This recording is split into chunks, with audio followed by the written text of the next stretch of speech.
Yo, Pablo, elegido por la voluntad de Dios para ser un apóstol de Cristo Jesús, escribo esta carta junto con nuestro hermano Sóstenes.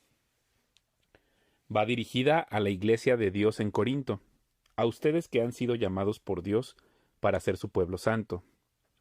Él los hizo santos por medio de Cristo Jesús, tal como lo hizo con todos los que en todas partes invocan el nombre de nuestro Señor Jesucristo, Señor de ellos y de nosotros.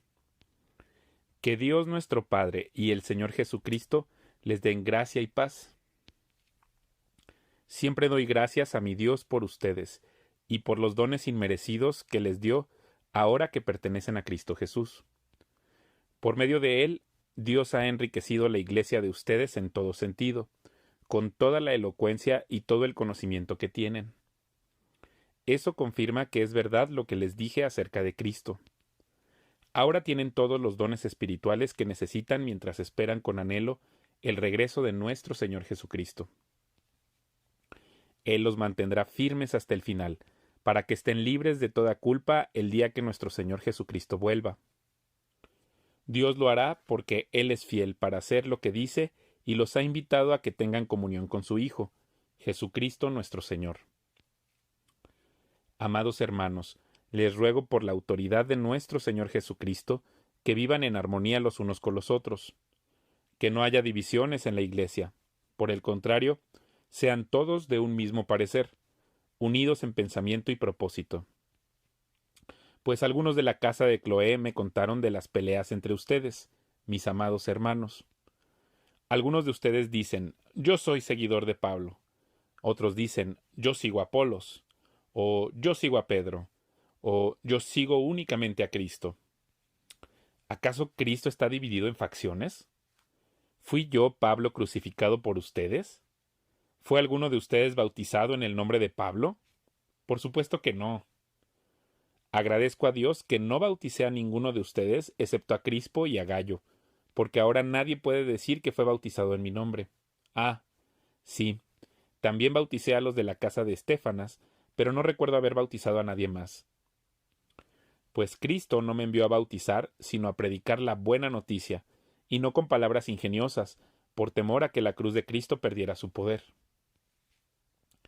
El mensaje de la cruz es una ridiculez para los que van rumbo a la destrucción.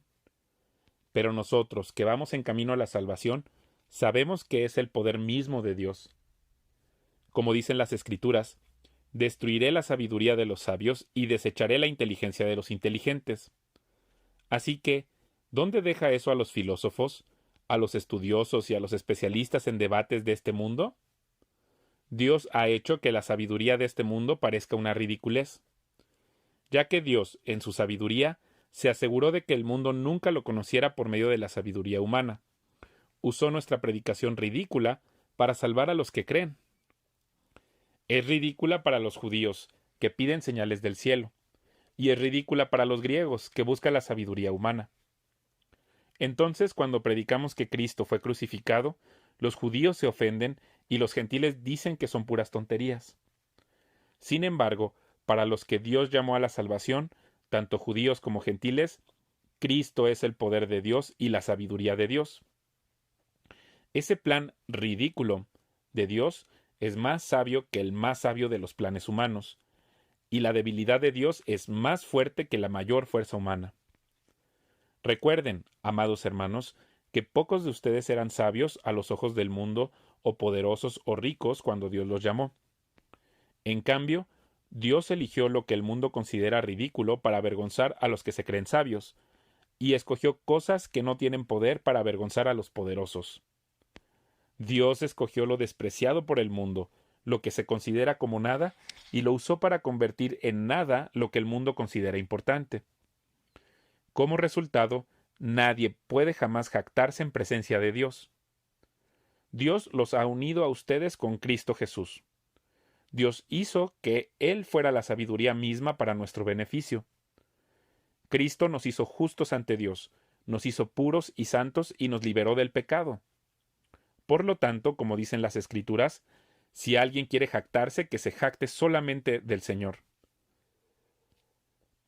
Amados hermanos, la primera vez que los visité, no me valí de palabras elevadas ni de una sabiduría impresionante para contarles acerca del plan secreto de Dios, pues decidí que, mientras estuviera con ustedes, olvidaría todo excepto a Jesucristo, el que fue crucificado. Me acerqué a ustedes en debilidad, con timidez y temblor. Y mi mensaje y mi predicación fueron muy sencillos. En lugar de usar discursos ingeniosos y persuasivos, confié solamente en el poder del Espíritu Santo. Lo hice así para que ustedes no confiaran en la sabiduría humana, sino en el poder de Dios. Sin embargo, cuando estoy con creyentes maduros, sí hablo con palabras de sabiduría, pero no la clase de sabiduría que pertenece a este mundo o a los gobernantes de este mundo, quienes pronto son olvidados. No, la sabiduría de la que hablamos es el misterio de Dios. Su plan, que antes estaba escondido, aunque Él lo hizo para nuestra gloria final, aún antes de que comenzara el mundo. Pero los gobernantes de este mundo no lo entendieron. Si lo hubieran hecho, no habrían crucificado a nuestro glorioso Señor. A eso se refieren las Escrituras cuando dicen: ningún ojo ha visto, ningún oído ha escuchado, ninguna mente ha imaginado lo que Dios tiene preparado para quienes lo aman. Pero fue a nosotros a quienes Dios reveló esas cosas por medio de su Espíritu, pues su Espíritu investiga todo a fondo y nos muestra los secretos profundos de Dios. Nadie puede conocer los pensamientos de una persona excepto el propio Espíritu de esa persona, y nadie puede conocer los pensamientos de Dios excepto el propio Espíritu de Dios. Y nosotros hemos recibido el Espíritu de Dios, no el espíritu del mundo, de manera que podemos conocer las cosas maravillosas que Dios nos ha regalado. Les decimos estas cosas sin emplear palabras que provienen de la sabiduría humana. En cambio, hablamos con palabras que el Espíritu nos da. Usamos las palabras del Espíritu para explicar las verdades espirituales. Pero los que no son espirituales no pueden recibir esas verdades de parte del Espíritu de Dios. Todo les suena ridículo y no pueden entenderlo, porque solo los que son espirituales pueden entender lo que el Espíritu quiere decir. Los que son espirituales pueden evaluar todas las cosas, pero ellos mismos no pueden ser evaluados por otros, pues ¿quién puede conocer los pensamientos del Señor? ¿Quién sabe lo suficiente para enseñarle a Él? Pero nosotros entendemos estas cosas porque tenemos la mente de Cristo. Amados hermanos, cuando estuve con ustedes no pude hablarles como lo haría con personas espirituales. Tuve que hablarles como si pertenecieran a este mundo, o como si fueran niños en la vida cristiana. Tuve que alimentarlos con leche, no con alimento sólido, porque no estaban preparados para algo más sustancioso, y aún no están preparados, porque todavía están bajo el control de su naturaleza pecaminosa. Tienen celos unos de otros y se pelean entre sí. ¿Acaso eso no demuestra que los controla su naturaleza pecaminosa? ¿No viven como la gente del mundo? Cuando uno de ustedes dice yo soy seguidor de Pablo y otro dice yo sigo a Apolos, ¿no actúan igual que la gente del mundo? Después de todo, ¿quién es Apolos? ¿Quién es Pablo? Nosotros solo somos siervos de Dios, mediante los cuales ustedes creyeron la buena noticia. Cada uno de nosotros hizo el trabajo que el Señor nos encargó. Yo planté la semilla en sus corazones y Apolos la regó, pero fue Dios quien la hizo crecer. No importa quién planta o quién riega, lo importante es que Dios hace crecer la semilla. El que planta y el que riega trabajan en conjunto con el mismo propósito, y cada uno será recompensado por su propio arduo trabajo. Pues ambos somos trabajadores de Dios, y ustedes son el campo de cultivo de Dios, son el edificio de Dios. Por la gracia que Dios me dio, yo eché los cimientos como un experto en construcción. Ahora otros edifican encima, pero cualquiera que edifique sobre este fundamento tiene que tener mucho cuidado, pues nadie puede poner un fundamento distinto del que ya tenemos, que es Jesucristo. El que edifique sobre este fundamento podrá usar una variedad de materiales: oro, plata, joyas, madera, heno u hojarasca. Pero el día del juicio, el fuego revelará la clase de obra que cada constructor ha hecho. El fuego mostrará si la obra de alguien tiene algún valor. Si la obra permanece, ese constructor recibirá una recompensa, pero si la obra se consume, el constructor sufrirá una gran pérdida. El constructor se salvará, pero como quien apenas se escapa atravesando un muro de llamas. ¿No se dan cuenta de que todos ustedes juntos son el templo de Dios y que el Espíritu de Dios vive en ustedes? Dios destruirá a cualquiera que destruya este templo, pues el templo de Dios es santo, y ustedes son este templo. Dejen de engañarse a sí mismos. Si piensan que son sabios de acuerdo con los criterios de este mundo, necesitan volverse necios para ser verdaderamente sabios. Pues la sabiduría de este mundo es necedad para Dios. Como dicen las Escrituras, Él atrapa a los sabios en la trampa de su propia astucia. Y también, el Señor conoce los pensamientos de los sabios, sabe que no valen nada. Así que no se jacten de seguir a un líder humano en particular, pues a ustedes les pertenece todo, ya sea Pablo, o Apolos, o Pedro, o el mundo, o la vida y la muerte, o el presente y el futuro. Todo les pertenece a ustedes, y ustedes pertenecen a Cristo, y Cristo pertenece a Dios. Así que a Apolos y a mí, considérenos como simples siervos de Cristo, a quienes se nos encargó la tarea de explicar los misterios de Dios. Ahora bien, alguien que recibe el cargo de administrador debe ser fiel. En cuanto a mí, me importa muy poco cómo me califiquen ustedes o cualquier autoridad humana. Ni siquiera confío en mi propio juicio en este sentido. Tengo la conciencia limpia, pero eso no demuestra que yo tenga razón. Es el Señor mismo quien me evaluará y tomará la decisión. Así que no juzguen a nadie antes de tiempo, es decir, antes de que el Señor vuelva, pues Él sacará a la luz nuestros secretos más oscuros y revelará nuestras intenciones más íntimas. Entonces Dios le dará a cada uno el reconocimiento que le corresponda. Amados hermanos, puse el caso de Apolos y el mío propio como ilustración de lo que les vengo diciendo. Si prestan atención a lo que les cité de las Escrituras, no estarán orgullosos de uno de sus líderes a costa de otro. Pues, ¿qué derecho tienen a juzgar así? ¿Qué tienen que Dios no les haya dado? Y si todo lo que tienen proviene de Dios, ¿por qué se jactan como si no fuera un regalo? Ustedes piensan que ya tienen todo lo que necesitan. Creen que ya son ricos. Hasta han comenzado a reinar sin nosotros en el reino de Dios.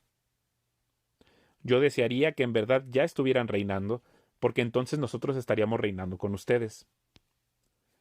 A veces pienso que a nosotros, los apóstoles, Dios nos puso en exhibición como prisioneros de guerra al final del desfile del vencedor, condenados a muerte.